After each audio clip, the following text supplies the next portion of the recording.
à tous. Me voilà à nouveau avec une nouvelle petite interview Yes to Life. Aujourd'hui, je reçois Anna Maria. Je suis chez elle avec son petit jardin plein de jasmin qui sent bon. On vous envoie les vibrations du jasmin aujourd'hui. Voilà, pour commencer. Donc, Anna Maria va se présenter et ensuite, elle va répondre aux 3 petites questions Yes to Life et peut-être plus.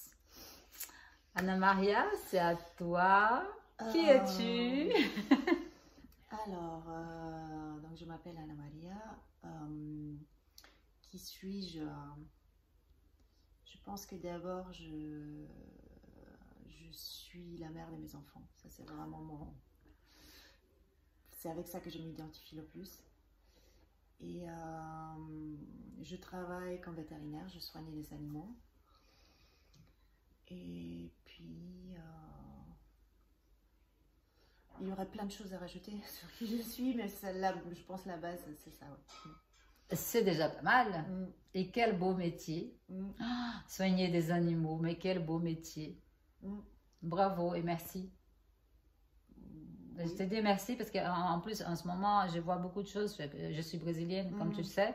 Et au Brésil, il y a eu des inondations qui ont encore lieu en ce moment, très importantes.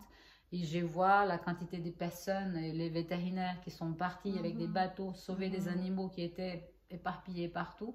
C'est d'une tristesse. Quand je vois ça, ça me coupe le cœur. C'est vraiment quelque chose qui m'émeut de suite. C'est quand je vois un souci avec les animaux, quels qu'ils soient. C'était comme ça toujours, depuis que je suis petite, c'était comme ça. C'était, je fais la petite parenthèse, la chose que j'ai détesté le plus quand j'étais petite, que j'ai grandi à la campagne, c'est quand les enfants, mon frère ou les enfants, les copains, ils venaient couper les chemins des fourmis. Oh. Oui. Voilà, donc j'ai ce lien avec les animaux qui est très fort depuis toujours, depuis que je suis petite. Bref, passons. Revenons plutôt.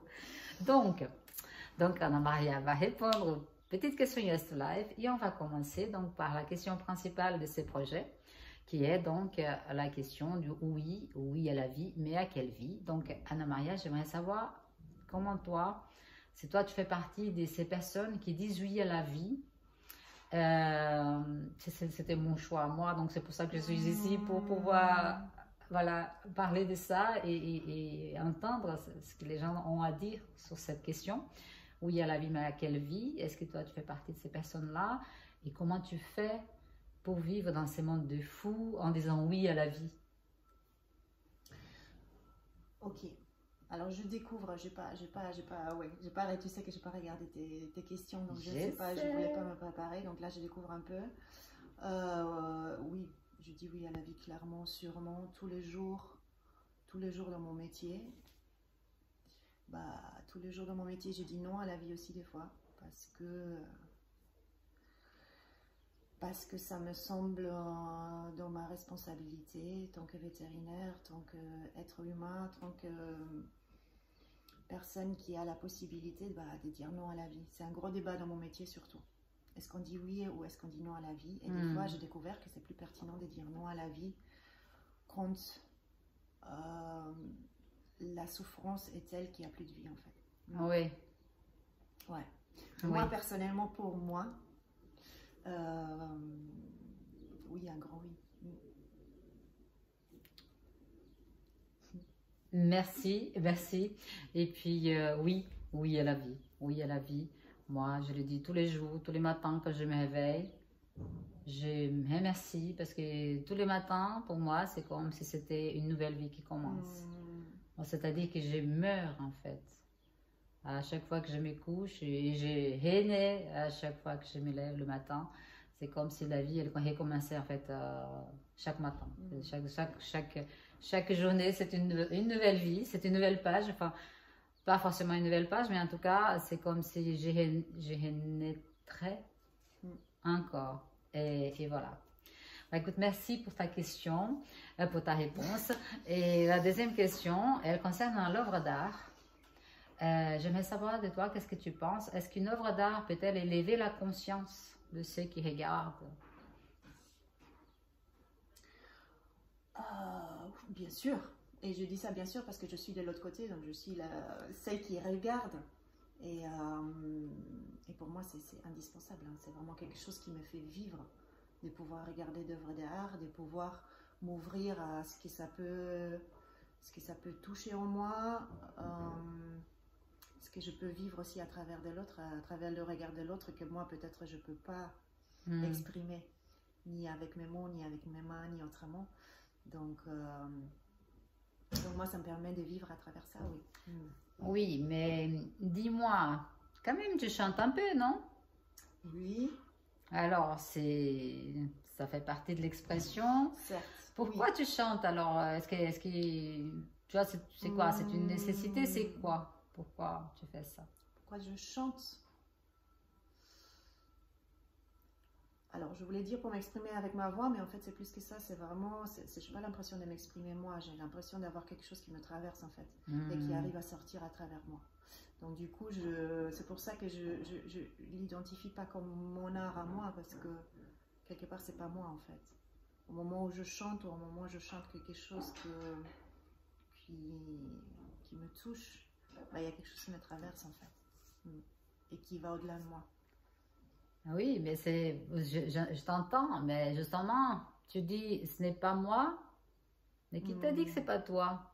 Et si c'était ton toi, justement? Peut-être. Ou l'inconnu que tu es. Peut-être. Oui. Le moi que je dois rencontrer encore, peut-être. Hein? C'est possible. Ouais. Voilà, parce qu'on a tendance à dire ça, on a tendance à dire, oui, mais c'est comme je disais tout à l'heure en parlant de Yes to Life, de ces projets qui est colossal. J'ai tendance à dire c'est quelque chose qui vient à moi, mais ça ne vient pas de moi. Mais en fait, je ne sais rien. Parce que, en fin de compte, moi, l'humaine, l'avatar humain que je suis dans ce monde, peut-être pas. Mais il est possible que je sois bien plus que ça. Oui. Et qui sait, c'est bien plus que ça. Qui est en train de m'envoyer toutes ces informations d'une certaine façon. Peut-être. Tu vois ce que je veux dire? À ce moment-là, ça rejoint ta question. Donc, est-ce que ça peut éveiller la conscience? Bah, ça se trouve, on se rejoint sur la même conscience à ce moment-là, en fait. Exact. Voilà, bah ouais. Super. J'adore. Voilà, génial. Et puis là, bon, on va passer à la troisième question, qui est une question d'actualité. Je pense que cette question sera toujours d'actualité parce que ça parle de ce qui arrive aujourd'hui, donc autour de nous, dans le monde, dans notre société, dans nos coutumes, dans tout ce qui se passe à l'extérieur de nous. Et la question c'est donc comment tu fais pour vivre dans ce monde un peu chaotique qu'on vit aujourd'hui. Enfin, je ne sais pas si toi tu vois comme ça, moi je le vois un peu comme ça. Je vois un monde qui c'est des friches qui tombent un petit peu de tous les côtés. Un système qui est complètement caduque et en train de tomber, en fait, pour moi. Enfin, moi, je le vois comme ça. Est-ce que toi, tu le vois comme ça? Et si c'est le cas, comment tu fais pour voilà, prendre de la distance et vivre malgré tout dans cet ensemble des choses qui nous arrivent plein la figure en ce moment? Ok. Oui, je le vois comme ça des deux côtés différents, donc par rapport à le monde que j'imagine, que j'envisage pour mes enfants, et puis par rapport à ce que je peux vivre dans mon quotidien, du lien que l'humain a avec l'animal. Et ce lien-là que je vis dans notre société occidentale qui passe à travers, pour moi, l'exploitation de l'animal, l'exploitation l'exploitation d'un être vivant pour la nourriture, pour combler des manques psychologiques, émotionnels. On exploite nos animaux tout le jour. Et ça, c'est quelque chose qui, pour moi, est très difficile à vivre parce que j'ai commencé ce métier-là parce que je voulais être en lien avec les animaux. Et dans cette société-là et en ville, je fais tout le contraire. C'est compliqué. C'est compliqué pour moi parce qu'en fait, je vais soutenir... comment dire, je vais soutenir ce que l'homme a créé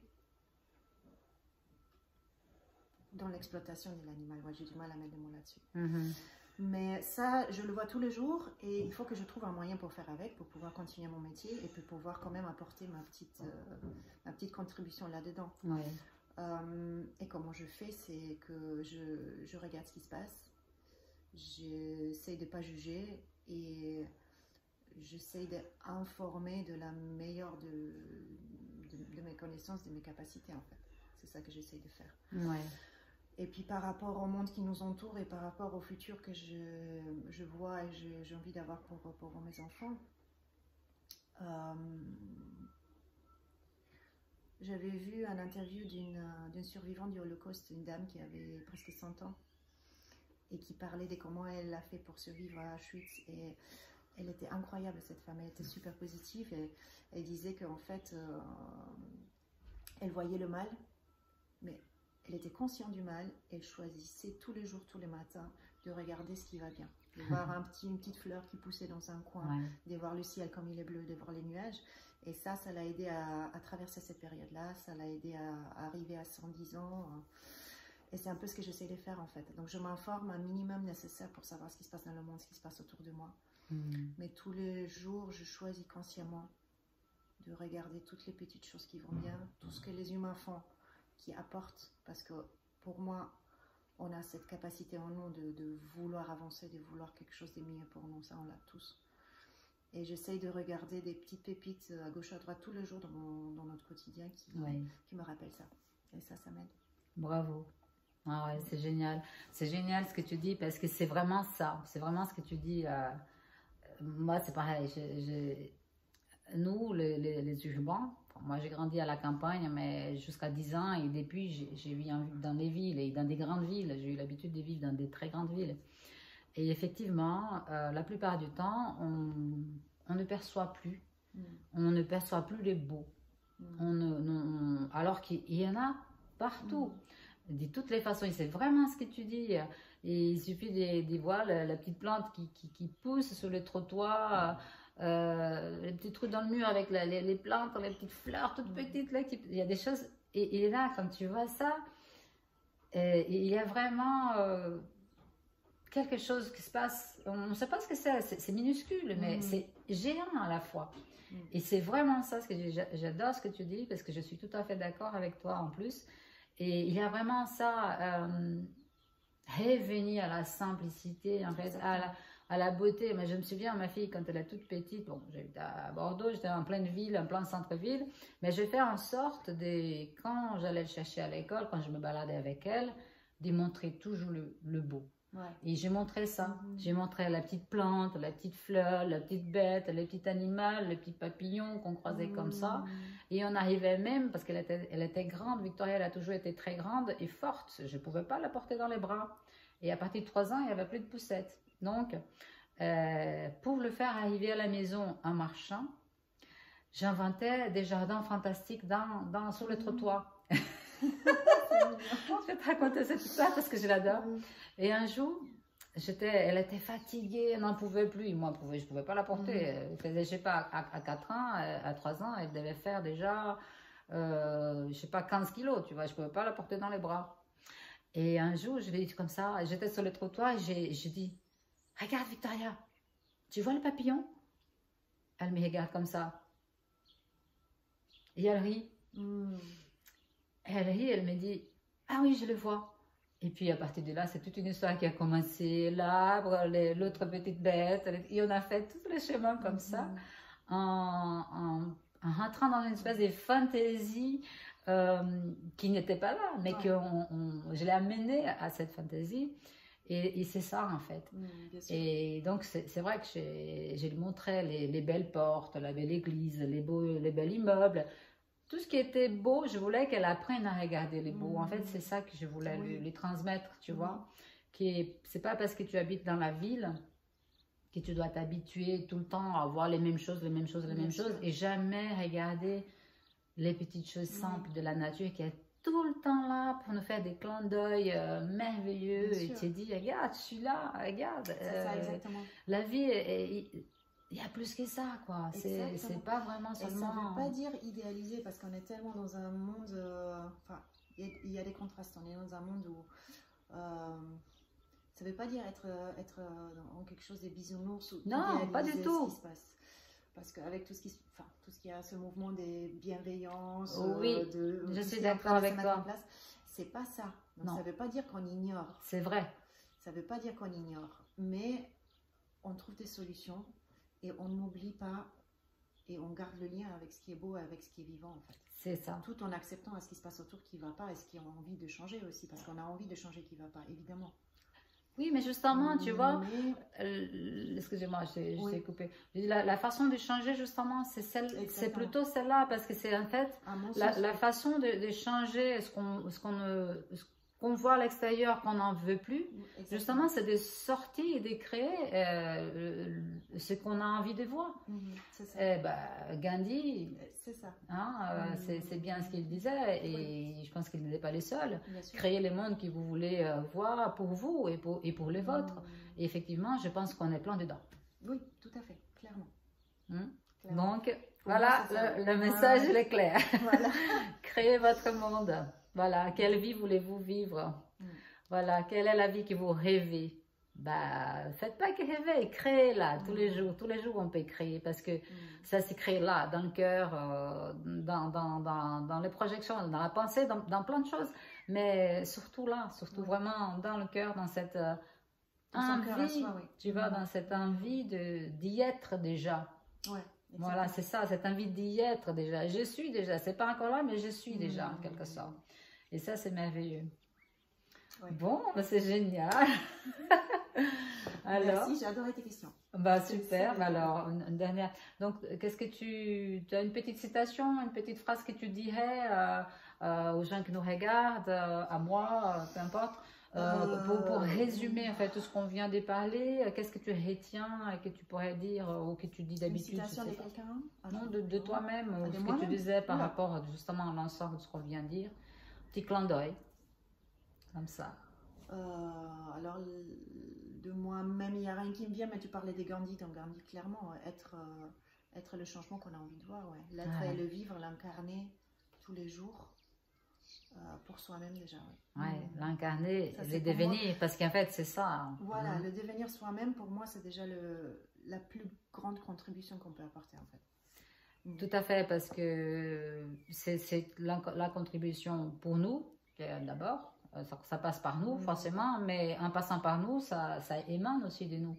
Et ça va se projeter dans l'environnement et dans tout ce qui est, tout simplement. Oui, voilà. C'est super.